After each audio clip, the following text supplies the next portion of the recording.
Welcome to Pediatric Case Review.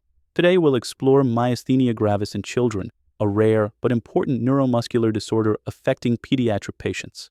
This lecture will provide practical knowledge about diagnosis, clinical features, and management approaches for pediatric healthcare professionals.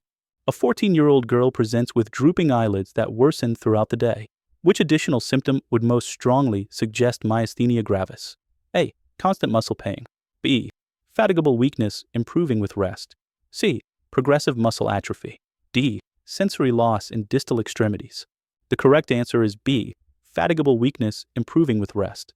This fluctuating pattern of weakness that worsens with activity and improves with rest is the hallmark of myasthenia gravis.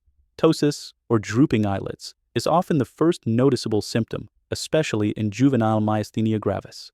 Pain, muscle atrophy, and sensory changes are not typical features.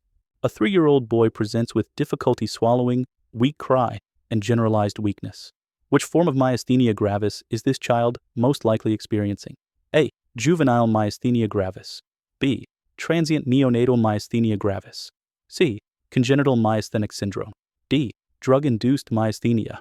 The correct answer is C. Congenital myasthenic syndrome.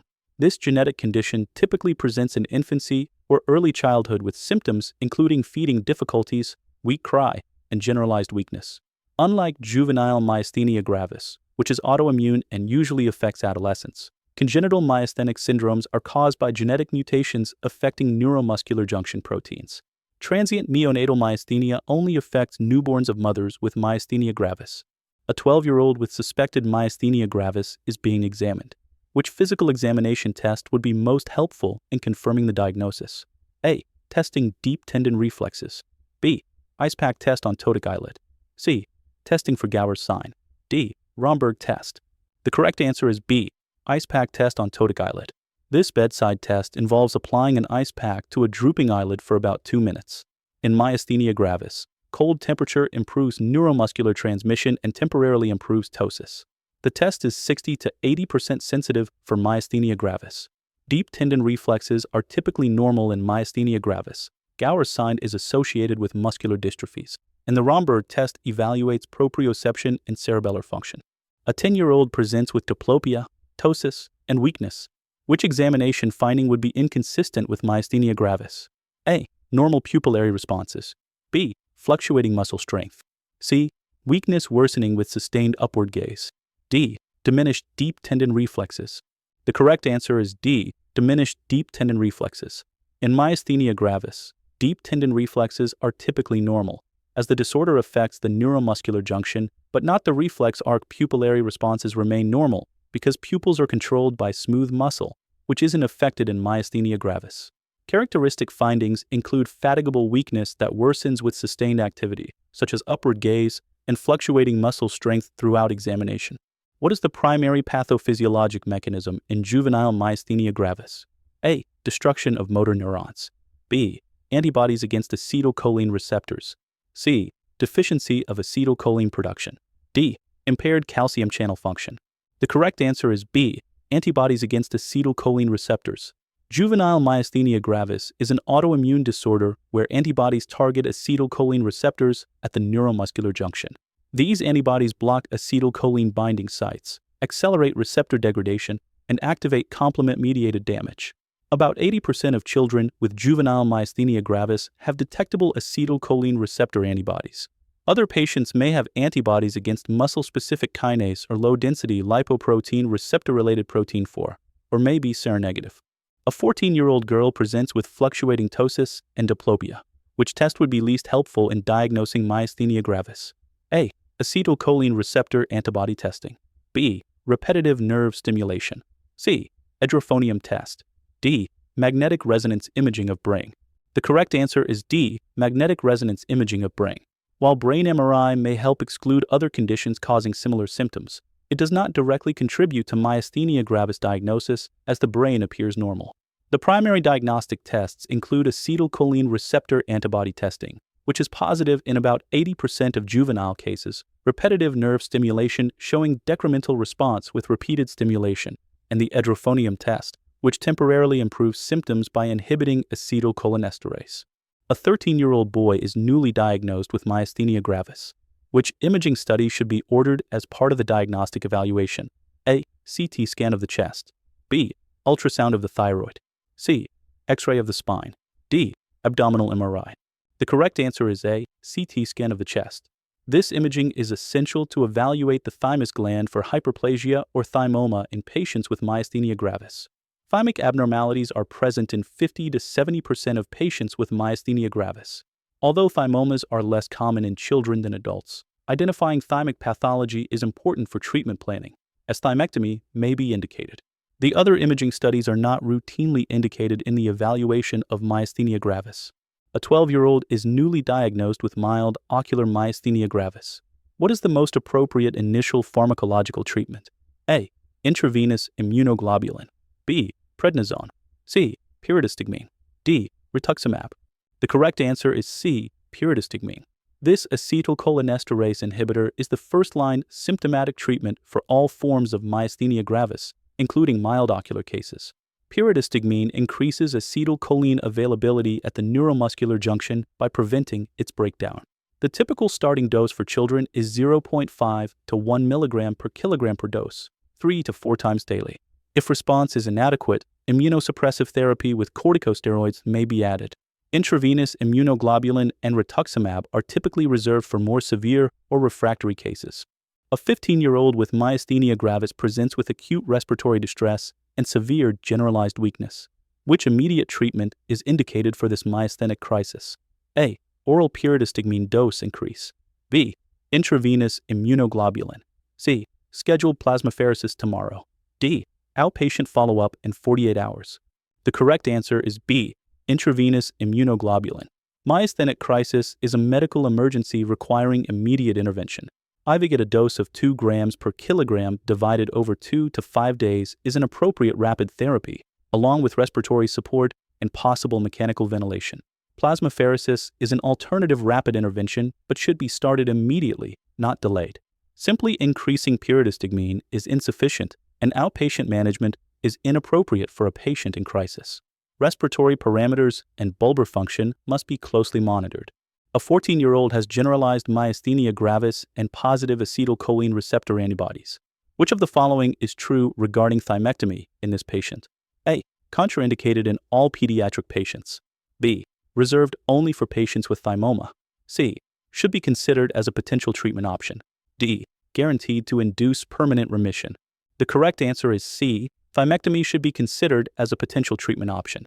For post-pubertal children with generalized myasthenia gravis, thymectomy can improve outcomes and increase remission rates, especially when performed early in the disease course. It's not contraindicated in pediatric patients, though evidence is stronger for post-pubertal children. Thymectomy is indicated not only for thymoma cases, but also for non-thymomatous myasthenia gravis. However, it doesn't guarantee permanent remission, with improvement rates around 60 to 70%. A 10-year-old with myasthenia gravis develops sudden worsening of weakness after starting an antibiotic. Which medication most likely exacerbated the myasthenic symptoms? A. Amoxicillin. B. Azithromycin. C. Ciprofloxacin. D. Cefazolin. The correct answer is C. Ciprofloxacin. Fluoroquinolone antibiotics like ciprofloxacin can significantly exacerbate myasthenic symptoms by further impairing neuromuscular transmission. Other medications to avoid in myasthenia gravis patients include aminoglycosides, some macrolides, beta blockers, and certain anesthetics. Although azithromycin is a macrolide, it has less effect on neuromuscular junction than other macrolides. Amoxicillin and cefazolin are generally safe in myasthenia gravis. Careful medication review is essential for all myasthenia gravis patients to prevent iatrogenic worsening. A 12-year-old girl with myasthenia gravis requires screening for associated conditions. Which autoimmune disorder is most commonly associated with juvenile myasthenia gravis? A. Type 1 diabetes mellitus. B. Rheumatoid arthritis. C. Autoimmune thyroid disease. D. Inflammatory bowel disease. The correct answer is C. Autoimmune thyroid disease.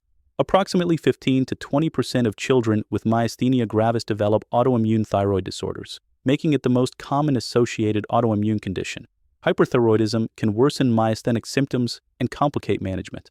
Annual screening with thyroid function tests is recommended for all myasthenia gravis patients. Other associated autoimmune conditions include vitiligo, systemic lupus erythematosus, and rheumatoid arthritis, though these occur less frequently than thyroid disease. A 16-year-old female with stable myasthenia gravis asks about future pregnancy risks. Which statement about myasthenia gravis and pregnancy is correct? A. Pregnancy is absolutely contraindicated. B. All immunosuppressive medications must be stopped. C. Neonatal myasthenia gravis affects approximately 10 to 20% of infants born to mothers with myasthenia gravis. D. Cesarean delivery is mandatory. The correct answer is C. Neonatal myasthenia gravis affects approximately 10 to 20% of infants born to mothers with myasthenia gravis. This transient condition results from placental transfer of maternal antibodies and typically resolves within weeks. Pregnancy is not contraindicated in myasthenia gravis, though careful management is essential. Some medications like prednisone and azathioprine can be continued during pregnancy, while others require substitution. Vaginal delivery is possible for most patients, with cesarean delivery reserved for standard obstetric indications. A newborn of a mother with myasthenia gravis shows poor feeding and weak cry. What is the most appropriate initial management? A. Immediate plasma exchange. B. Supportive care with possible pyridostigmine. C. High-dose corticosteroids. D. Prophylactic intubation. The correct answer is B. Supportive care with possible pyridostigmine. Transient neonatal myasthenia gravis typically resolves within 2 to 4 weeks as maternal antibodies are cleared from the infant's circulation. Management focuses on supportive care, including feeding assistance and respiratory monitoring. For symptomatic infants, pyridostigmine at 0.05 to 0.1 milligrams per kilogram per dose may be beneficial. Plasma exchange and high-dose corticosteroids are rarely necessary. Intubation is reserved only for infants with significant respiratory compromise. Parents of a 10-year-old newly diagnosed with myasthenia gravis ask about long-term prognosis. Which statement about long-term outcomes in juvenile myasthenia gravis is most accurate?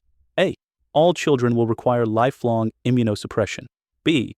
Prepubertal children have higher remission rates than postpubertal. C. Ocular myasthenia gravis never progresses to generalized disease. D. Thymectomy is not beneficial for any pediatric patients. The correct answer is B. Prepubertal children have higher remission rates than postpubertal children. Children with prepubertal onset of myasthenia gravis have more favorable outcomes, with 30 to 50% achieving spontaneous remission. Postpubertal children have outcomes similar to adults, with 15 to 30% remission rates. Approximately 50% of children with initially ocular myasthenia will progress to generalized disease within 2 years. Thymectomy can be beneficial, particularly for postpubertal patients. Most patients require ongoing management, but not necessarily lifelong immunosuppression.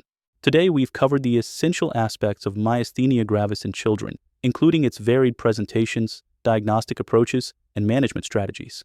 Remember that pediatric myasthenia gravis has unique considerations compared to adult-onset disease, particularly regarding prepubertal onset and long-term outcomes.